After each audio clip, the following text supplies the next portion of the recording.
राणे जा पीर एक गाल चवई ही राणो ऐं जाड़ो इहे कोन सुधरदा। बाकी कीअं सुधरंदा? चई त भला भलो साईं खणी मेड़ विझान, भला अञा बि चई ते पग लाहे खणी पेरनि ते विझान, या त चई इन बुढ़े जमादार खे चई ॾियारियान को सट को पोइ मन सुधरनि। न न ही पोइ बि कोन सुधरदा। ही तोखा मुखा ज़ोर आहिनि, इन्हनि खे परायूं ॼायूं अची सिधो कंदियूं। सदको वञा फ़क़ीराणी तो ताईं तुंहिंजे नाले जेके पुट पीउ जे कमाईअ ते वीचारा था पिया पेट पालनि, सो साईं हाणे परायनि न्याणियुनि खे कहिड़ो सुखियो टुकुर कराईंदा। मकायो कमु कयो अथई, हे परायूं न्याणियूं थियूं न दर ते इहे झोलियूं खणी पीटी पिटे पिटे पिटे पाड़ूं कढी छॾी अथई। अम्मा तोखे अदावरनि जी शादी जी छो लॻी आहे? हिननि खे संग ॾींदो केरु? छो अम्मा अकीं जा पुट रहिजी विया आहिनि छा जो मुंहिंजा पुट रहिजी वेंदा? ये पणबा छो न पणबा?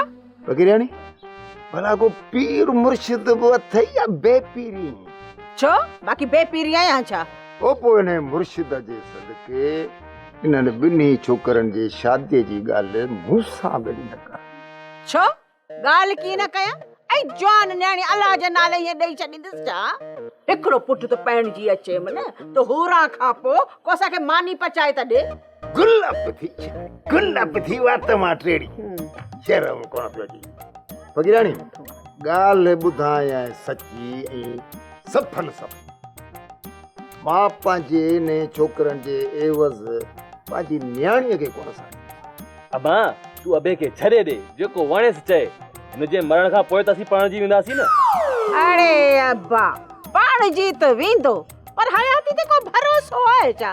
ऐं आउं त चवां थी त जीअरे पंहिंजा पोटा ऐं ॾोटा ॾिसी वञा त सुठो आहे। फ़क़ीराणी तोखे पोटा बि ॾेखारींदुसि, ॾोहिटा बि ॾेखारींदुसि। ख़ैर सां पोइ राज में बछा थी हिन वीचारी न्याणीअ जी शादी थी पोइ तोखे तुंहिंजे पुटनि खे ख़बर पवंदी त घणे वीह सौ। अम्मा तूं हाणे अबे सां अजाई ज़िद न कर। ही खण रेडियो बस। हाणे जेकॾहिं अबा मूं में गैरत हूंदी न त हिन घर में तॾहिं कदम रखंदसि जॾहिं शहर मां हिकु सुहिणी कुंवार पणा अची तुंहिंजी अखियुनि जे अॻियां बीहारींदुसि। हा माना त फोग फ़क़ीर जो ॿिज ख़राब कंदे। अरे सुठो अथई त मुतो वॼाइण सिख। राज मां कंहिं सुठी सेठी छोकिरीअ सां शादी कराए छॾी तोसां। ओ बाबा ही सॼो राज थिए पियो ऐश कजाए। बाक़ी ने जाड़े कान खे हफ़्ते ॾेढ में ढोल वॼाइण सेखारे छॾींदुसि बसि न। अबा जेकॾहिं एॾा इलाज तो करे त पोइ ठीकु आहे, पर इहो तो ॿुधाए एतिरो जल्दी मूंखे मुतो वॼाइण सेखारींदो केरु? अड़े हिन तर में मूंखां सवाइ इहो ढोल ऐं मुतो वॼाइण केरु ॼाणंदो आहे?